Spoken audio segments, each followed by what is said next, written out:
I'm Mary Beth Sewald, President and CEO of the Vegas Chamber. I am very pleased to be here in our nation's capital on the Vegas Chamber's Washington, D.C. fly-in.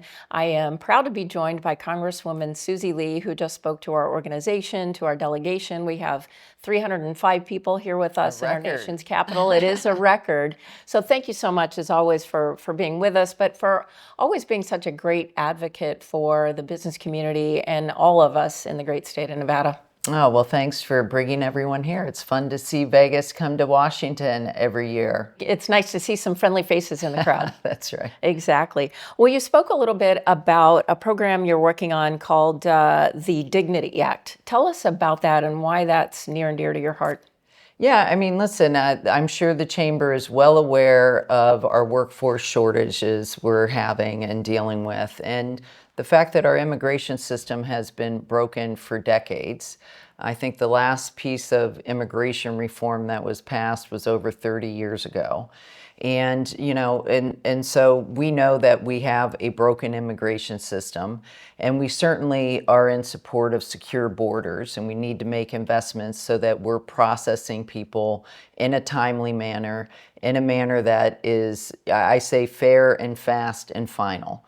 And the Dignity Act is a bill. It's bipartisan. It's co-sponsored by Veronica Escobar from Texas and Maria Salazar, the Republican from Florida.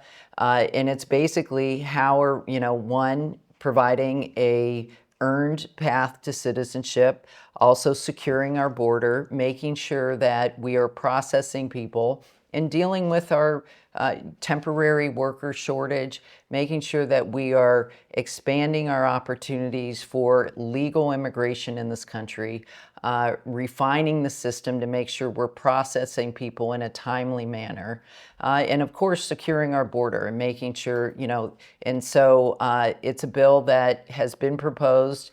I think we're up to over 120 co-sponsors.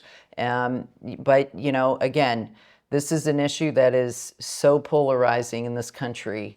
And I always say that the most secure border we could have is comprehensive immigration reform.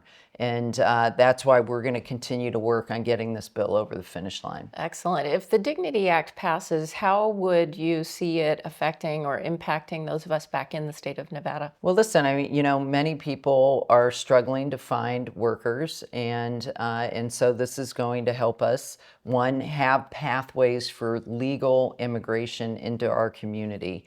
Also, we have many dreamers and DACA recipients in our community as well.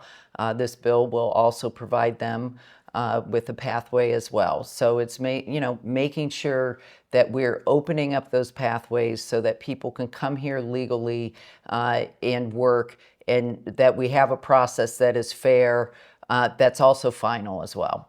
Okay, two other issues you talked about this morning are teacher shortage and mental health. Two things that are very impactful to us, and things that we have, child care, we have health care, we have education issues. What are your thoughts about that, and how are those your priorities?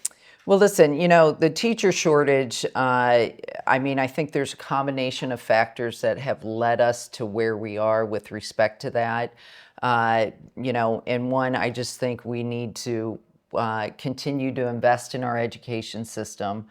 But also when it comes to mental health, it's really what I have found when I'm out on the ground talking to professionals. Our licensing requirement, we obviously want to be safe and we want to be legal and we want to make sure that we have safeguards in place. But sometimes we're finding that some of those systems are, an extra burden on people in terms of their practicum requirements, doing them without pay, and then the type of licensing, how many levels of licensing that is needed. So I think at a state level, we should take a good hard look at how we streamline that. Of course, safety of our patients is number one, but I think there's processes that we can streamline so we can start to, make it so that people who want to go into the profession don't get barrier after barrier after barrier on their path there. Like so many young professionals say that, they just can't afford, to do the practicum without pay, do the fee. How are we going to provide the type of support that they need so we can get them through the licensing process in a faster manner? Okay, and we also know that you're part of the Problem Solvers Caucus. You spoke about that as well. So what are some of the policy priorities that you're focusing on in the caucus? Well, listen, like I said, immigration reform is going to be a top priority. I think it should be a top priority in the next Congress. There's a lot of the tax cuts that were passed. We're going to have a lot of those are reaching a cliff in 2025. So that's definitely going to be a major, major issue. And then something that is super important to Nevada is permitting reform.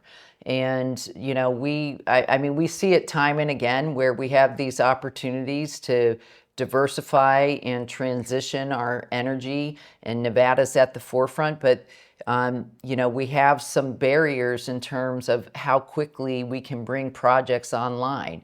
And so how do we set up a process that streamlines that keeps, we want to keep our protections in place.